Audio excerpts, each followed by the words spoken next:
ओम श्री गणेशाय नमः। सभी गीता प्रेमी साधकों को सादर प्रणाम के साथ जय श्री कृष्ण। हमारी यात्रा में हम पहुँचे हैं 10वें अध्याय के 25वें श्लोक आज हम लेंगे। ये श्लोक में भृगु आदि विभूतियों का कथन किया गया है। श्री भगवानुवाच महर्षिणां भृगुरहं गिरामस्मयेकमक्षरं यज्ञानां जपयज्ञोऽस्मि स्थावराणां हिमालयः। अर्थात भगवान बोले, संपूर्ण वृक्षों में पीपल,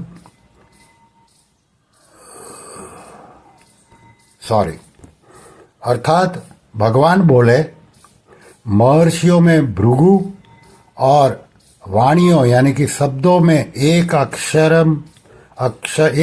अर्थात प्रणव मैं हूँ। संपूर्ण यज्ञों में जप यज्ञ और स्थिर रहने वालों में हिमालय मैं हूँ। अभी इसकी व्याख्या। महर्षिणाम भृगुरहम, भृगु, अत्रि, मरीचि आदि महर्षियों में भृगु जी बड़े भक्त, ज्ञानी और तेजस्वी है। इन्होंने ही ब्रह्मा, विष्णु और महेश इन तीनों की परीक्षा करके भगवान विष्णु को श्रेष्ठ सिद्ध किया था। भगवान विष्णु भी अपने वक्षस्थल पर इनके चरण चिन्ह को भृगुलता नाम से धारण किए रहते हैं। इसलिए भगवान ने इनको अपनी विभूति बताया है। फिर गिरामस्म्येकमक्षरम, सबसे पहले 3 मात्रा वाला प्रणव प्रकट हुआ। फिर प्रणव से त्रिपदा गायत्री, त्रिपदा गायत्री से वेद और वेदों से शास्त्र, पुराण आदि संपूर्ण वांग्मय जगत प्रकट हुआ। अतः इन सब का कारण होने से और इन सब में श्रेष्ठ होने से भगवान ने एक अक्षर प्रणव को अपनी विभूति बताया है। गीता में और जगह भी इसका वर्णन आता है। जैसे 7वें अध्याय के 8वें श्लोक में प्रणव सर्ववेदेषु, संपूर्ण वेदों में प्रणव मैं हूँ। 8वें अध्याय के 13वें श्लोक में ओमित्येकाक्षरम ब्रह्म व्यहरान मामनुस्मरन् यह प्रयाति त्यजन देहम य स याति परमाम गतिम। जो मनुष्य ओम इस एक अक्षर प्रणव का उच्चारण करके और भगवान का स्मरण करके शरीर छोड़कर जाता है वह परम गति को प्राप्त होता है। 17वें अध्याय के 24वें श्लोक में तस्मादोमित्युदाह्यत्य यज्ञदान तपः क्रियाः प्रवर्तन्ते विधानोत्का सततम ब्रह्मवादिनां।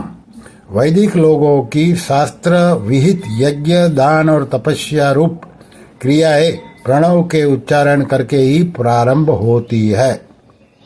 फिर है यज्ञानाम जप यज्ञोस्मि, मंत्रों में जितने यज्ञ किए जाते हैं उनमें अनेक वस्तु पदार्थों की विधियों की आवश्यकता पड़ती है और उनको करने में कुछ न कुछ दोष आ ही जाता है।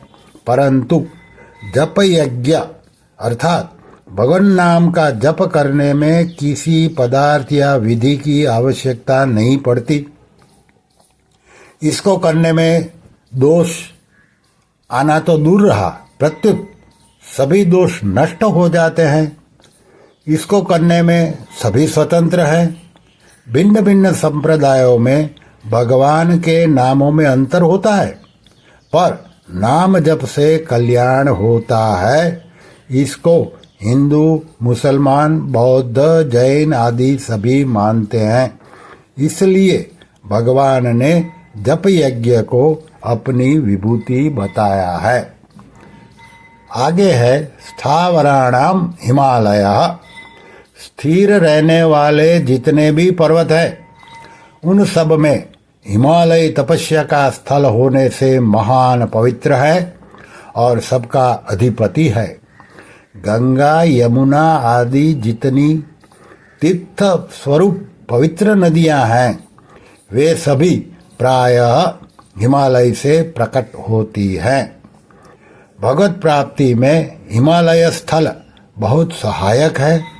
आज भी दीर्घ आयु वाले बड़े बड़े योगी और संत जन हिमालय की गुफाओं में साधन भजन करते हैं। नर नारायण ऋषि भी हिमालय में जगत के कल्याण के लिए आज भी तपस्या कर रहे हैं। हिमालय भगवान शंकर का ससुराल है और स्वयं शंकर भी इसी के एक शिखर कैलाश पर्वत पर रहते हैं। इसलिए भगवान ने हिमालय को अपनी विभूति बताया है। संसार में जो कुछ भी विशेषता दिखती है उसको संसार की मानने से मनुष्य उसमें फंस जाता है जिससे उसका पतन होता है।